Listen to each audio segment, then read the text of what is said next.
Hello everyone, this is Dr. Bharti from RPIIMS campus Karnal. So welcome back to our YouTube channel.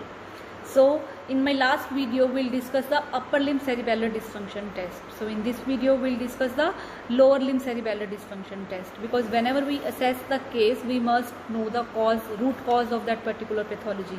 So in this session we discuss the lower limb function test. So what are that in that lower limb function test we assess the coordinated action of that motor movements. Whatever the task is, patient is able to coordinate movements. No tremors are there, no dysmetric movements are there. There is a continuous activation of the check reflex as well. So in lower limb function test we'll discuss, we have a different test, like we ask the patient to stand on both the legs, initially with eyes open and later with eyes closed. So we ask the patient to stand with both the limb, and we observe that is there any postural sway or not, is there any sideways sway or not, forward and backward bending is there or not during eye closed movement. Then if patient is able to do that movement, that means cerebellum functions properly.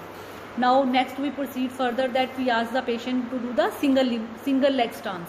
So we ask the patient to stand on the one leg without any support, initially with the open eyes, later on with the closed eye. Why we initially that movements occur in that open eye? Because we assess the patient first. When the patient become masters in that condition, we ask the patient to close the eye first.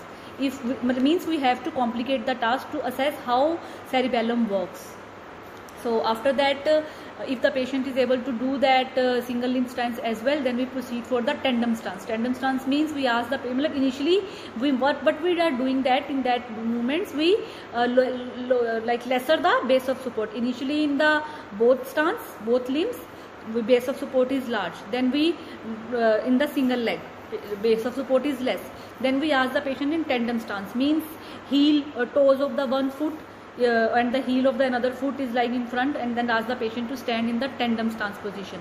That is the tandem stance position, and initially with the open eyes, later on with the closed eyes, to confirm that yes, a patient cerebellum functions properly or patient can do that movement. And at all movements we observe the postural swing, either forward, backward or the sideways. That is the lower limb function test. Then next test is like a heel to shin test, heel to knee or heel to shin test. So we ask the patient to drag place the heel of the one foot to the leg of the another. So and then ask the patient to move upward towards the knee, and we see that that movement is smooth, accurate, regular, or any incoordination movement, or is there any break in the movement and all, or patient can move exceed up to the knee or less beneath to the knee. So we observe that all conditions during heel to knee test. So this is about how we assess the coordination. Then we ask the patient to perform balance test or the Romberg test. What in balance test we assess the gait. How we ask the patient to walk for 10 to 20 feet, so then move some specific distance, turn around, come back and sit back again. So in that all tasks we note the time, then how much duration patient can complete the task. Is their movement is very slow, is there like irregular movements are there, is there any incoordinated movements are there, or patient can stop, either is the patient can do the 360 degree turn or not. We can observe all these things in that movements when we assess the gait of the patient. Then previously we check the tandem stance. If the patient is able to do the tandem stance, then we ask the patient to do tandem walk. We ask the patient to do tandem walk, and we observe the coordinated action of the movement. To observe that cerebellum is working, we have one important test, that is the Romberg test. We ask the patient in this test, our patient's feet are together and arms at the side initially.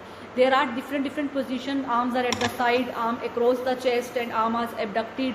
So there are different positions. So initially position of the patient is standing with feet closed and arm at the side.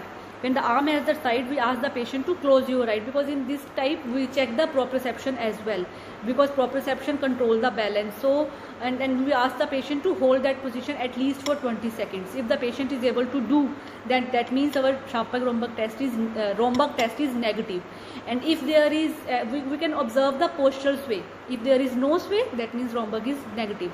If there is postural swaying is there, In closed eye, patient can move forward, then backward or sideways. The balance is not able to maintain. Patient is not able to maintain balance for 30 seconds in eye closed position. That means Romberg test is positive. So to confirm that type, Romberg test, we have a Scharping-Romberg test. What in that Scharping-Romberg test? Position of the patient is tandem stance. So in that tandem stance position, arm is at the side and eyes are closed. We ask the patient to hold that position for 30 seconds and then note the coordinated action or any postural sway. So this is all about if patient is not able to maintain balance for 20 seconds in the tandem position, that means that Scharping-Romberg test is positive.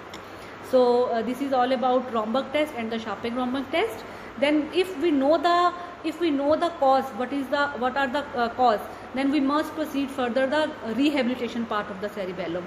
So in my next video we must concentrate the rehabilitation part, how we rehabilitate the patient to do the particular motor task. So in my next video we will discuss the rehabilitation of the cerebellum. Hope till now you must understand what is cerebellum, functional anatomy of cerebellum, functional classification of cerebellum, what are the minor signs and symptoms, major signs of that cerebellum like dysmetria, tremors, dysdiadochokinesia, rebound phenomena, asthenia. There are different causes that I have discussed in earlier videos, previous videos. So in this today's video we will discuss the upper and the lower limb cerebellar function test. So in my next video we will discuss the rehabilitation of the cerebellar pathology. Till now, thank you so much.